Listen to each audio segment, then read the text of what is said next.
இப்ப சிலவங்க யூதாஸ் ஆண்டவர் தெரிஞ்செடுத்தது, ஆண்டவரை கொல்றதுக்குன்னே படைக்கும் போது ஆண்டவர் எப்படி பண்ணாரு? இதான் தன் மகனை காட்டி கொடுத்து கொலை செய்யறதுக்கு ஒரு ஆள் வேணும்ல, அதுக்காகவே காட்டி கொடுத்து தூக்குல தொங்குறதுக்காக யார படைச்சார்? யூதாஸ்.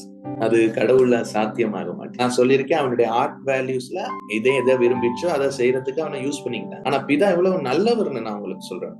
ஒரு நாள் இயேசுட தெரிந்தெடுப்பு பிழையாகாது இல்ல. இயேசு அந்த 12 பேரையும் பார்த்து சொல்றாங்க, நீங்க இஸ்ரவேல்ல கோத்திரங்களை நீங்க என்ன பண்ணுவீங்க?